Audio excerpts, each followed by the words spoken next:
Hello everyone, welcome back to my channel. How are you all? நான் என்னோட morning ரொட்டீனாக complete பண்ணிட்டு going to start my first day of 10 hours study challenge. And நான் complete பண்ணனா இல்லையா அப்படின்னு தெரிஞ்சுக்க இந்த ஃபுல் வீடியோவை பாருங்கள் அண்ட் லைக் அண்ட் சப்ஸ்கிரைப் பண்ணிக்கோங்க. ஃபர்ஸ்ட் டேன்றதுனால பாசிட்டிவ் எனர்ஜியோட ஸ்டார்ட் பண்ணலான்னு ப்ரேயரோட தான் ஸ்டார்ட் பண்ணேன். அப்புறம் மெடிடேஷன் பண்ணிவிட்டு நான் வந்து ஜென்ரல் ஆர்கானிக் கெமிஸ்ட்ரி தான் வந்து ரிவைஸ் பண்ணிகிட்டு இருந்தேன். பிகாஸ் எனக்கு வந்து கெமிஸ்ட்ரினாலே கொஞ்சம் டஃப் ஃபார் மீ. ஸோ மார்னிங்கே வந்து கொஞ்சம் ஒரு நல்ல மைண்ட் செட்டில் இருக்கும் அப்படின்றதுனால ஜென்ரல் ஆர்கானிக் கெமிஸ்ட்ரி படித்தேன். இன்றைக்கி ஸ்டார்ட் பண்ண வேணாம், ப்ரொகாஸ்டினேட் பண்ணலான்னு நினச்சேன். ஆக்சுவலி இதை நான் வந்து என்ன சீட் பண்ணுற மாதிரி தான் இருக்கும். லைக் நான் வந்து ப்ரொகாஸ்டினேட் கொஞ்சம் எட்டி பார்த்ததும் வாக்கிங் போகலான்னு பார்த்தேன். பட் கஷ்டப்பட்டு தான் எழுந்தேன். அங்கே இருக்கான்ல அவன் வந்து இவனோட எனிமி. அப்படியே நாங்கள் வந்து டெரஸ்க்கு போயிட்டோம். அங்கே பார்த்தா வியூ ரொம்ப பியூட்டிஃபுல்லாக இருந்துச்சு. இவன் இருக்கால எப்பயுமே வாக்கிங் முடிச்சுட்டு டெரஸ்க்கு தான் போவான். பிகாஸ் இந்த அவங்களுக்கு அந்த பேர் என்ன சொல்வது, அந்த பைப் தெரியுதில்ல, அது உள்ள ஒரு நாள் அணிலை பார்த்தான். அணிலேருந்து அணில் அங்கே தான் இருக்கும் அப்படின்னு அவன் நினச்சிக்கிட்டு டெய்லியும் வாக்கிங் முடித்தோடனே அந்த அணிலை தேடி இங்கே வந்துடுவான். பார்க்க கொஞ்சம் பாவமாக தான் இருக்கும். அங்கே அணில் இல்லை, நமக்கு தான் தெரியும், அவனுக்கு தெரியாதல்ல. அவன்கிட்ட சொன்னாலும் அவன் வந்து கேட்க மாட்டான். அங்கே போய் நோண்டி பார்த்துட்டு இருப்பான். எங்கேயாச்சும் அவன் பார்த்துட்டு இருக்கட்டும், அவன் ஹாப்பியாக இருந்தால் ஓகேன்ட்டு நாங்கள் டெய்லியும் கூட்டிகிட்டு போய் விட்டுருவோம். அண்ட் அம்மா காஃபி போட்டு கீழே கூப்பிட்டாங்க. சரி அப்படியே காஃபி குடிச்சிக்கிட்டே தென் அகைன் ஸ்டார்ட் பண்ணேன் படிக்கிறதுக்கு. ஆக்சுவலி இந்த டே வந்து பார்த்திங்கன்னா நீங்கள் பார்க்குற மாதிரி இந்த வீடியோவில் பார்க்குற மாதிரியே போல் நிறைய ஸ்ட்ரகிள்ஸ் இருந்துச்சு. என் ஃப்ரெண்டு இருக்காள், அவள் வந்து எப்பயுமே கால் பண்ண மாட்டாள் எனக்கு. ஆக்சுவலி ரேராக தான் கால் பண்ணுவாள். அவளே எனக்கு கால் பண்ணியிருந்தா. அதுக்கப்புறம் வந்து எங்களுடைய ரிலேட்டிவ்ஸ் வேறு வந்திருந்தாங்க.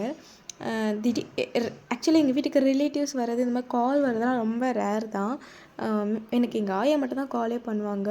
அந்த மாதிரி இருக்கிற பர்சன் திடீர்னு வந்து அவள் கால் பண்ணால், ஸோ அவாய்ட் பண்ண முடியாமல் பேசிகிட்டு இருந்தேன். நெக்ஸ்ட்டு அதுக்கப்புறம் அந்த ரிலேட்டிவ்ஸ் வேறு வந்து எனக்கு கொஞ்சம் இல்லை, ரொம்பவே டிமோட்டிவேட் பண்ணிட்டு போயிட்டாங்க.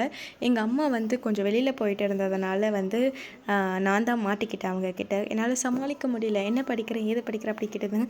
இன்னுமா நீ இதை படிக்கிற, என்னால் சொல்லியிருந்தேன்ல, ஆக்சுவலி யாருக்கும் தெரியாது. அவங்க கேட்டாங்க, இன்னும் படிக்கிறியா, பாஸ் ஆகிடுவியா அப்படின்ற மாதிரி கேட்டாங்க. அது ரொம்ப வந்து டிமோட்டிவேட் ஆகிடுச்சு. நான் வந்து எந்த ஒரு ஆன்சருமே கொடுக்கல.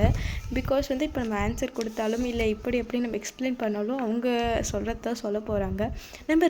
நம்ம கண்டிப்பாக நல்லா படித்து ஒரு ரிசல்ட் மூலயமா அவங்களுக்கு ஆன்சர் சொல்லலாம் அப்படின்றதான் என்னுடைய ஒரே தாட்டாக இருந்துச்சு. அதுக்காக எப்படியாச்சும் படிக்கணும். அவங்களுக்கு ஏன் புரிய மாட்டேங்குது தெரில. இந்த மாதிரி ஒரு கொஷின் வந்து ஒருத்தவங்களை ஹர்ட் பண்ணும் அப்படின்றதே எனக்கு சீரியஸ்லி தெரியல. இட்ஸ் ஓகே, அவங்க ஏதோ பண்ணிட்டு போட்டோம். தென் வந்து பார்த்திங்கன்னா நான் சொன்னேன்ல, எனக்கு நிறைய ஸ்ட்ரகிள்ஸ், அதில் இதுவும் ஒன்று. இவன் பெல்ட்டை வந்து பிச்சுட்டு அவன் பாட்டுட்டு அங்கே வந்து வெளியில் வந்து சுற்றிட்டு இருந்தான். திருப்பி இவனை கூட்டிகிட்டு வந்து உள்ளே வச்சோம். அவனோட ஃப்ரெண்ட்ஸ்லாம் பாருங்கள் ஏன் உள்ளே போயிட்டேன்ட்டு ஒரே வந்து விசாரிச்சுட்டு போனாங்க. எங்கள் அம்மா லேட்டாக தான் வந்தாங்கன்னு சொன்னல. ஸோ மதியம் சமையலுக்காக நான் வந்து கொஞ்சம் வெஜிடபிள்ஸ்லாம் கட் பண்ணி கொடுத்துட்டு இருந்தேன்.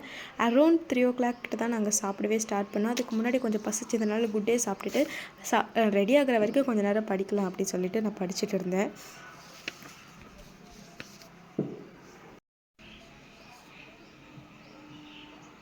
ஆக்சுவலி உங்களுக்கு இப்படி நடந்திருக்கான்னு கமெண்ட் பண்ணுங்கள்.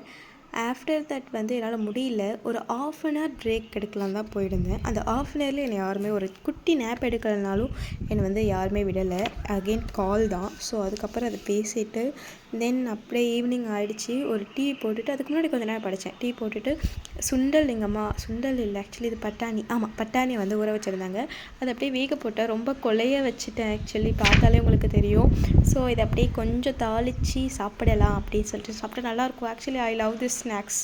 இந்த மாதிரி ஸ்நாக்ஸ் செஞ்சு கொடுத்தா நான் சாப்பிட்டுட்டே இருப்பேன். பட் ஆனால் ஆல்ரெடி வெயிட் கெயின் பண்ணிட்டேன். ஸோ கொஞ்சம் லாஸ் பண்ணணும். சாரி. இப்போ வந்து நான் பாடி ஃப்ளூயிட்ஸ் அண்ட் சர்க்குலேஷன் தான் படிச்சுட்டு இருக்கேன். பார்த்தாலே உங்களுக்கு தெரியும். அதுவும் இல்லாமல் இந்த உட் இருக்குல்ல, இது வெளியில் தான் இருந்துச்சு. நிறையா பூச்சி வருது அப்படின்றதுனால எங்கள் அம்மா வந்து இன்றைக்கி வந்து இதை உள்ளே எடுத்து வச்சிடலாம் அப்படின்னு பிளான் போட்டாங்க.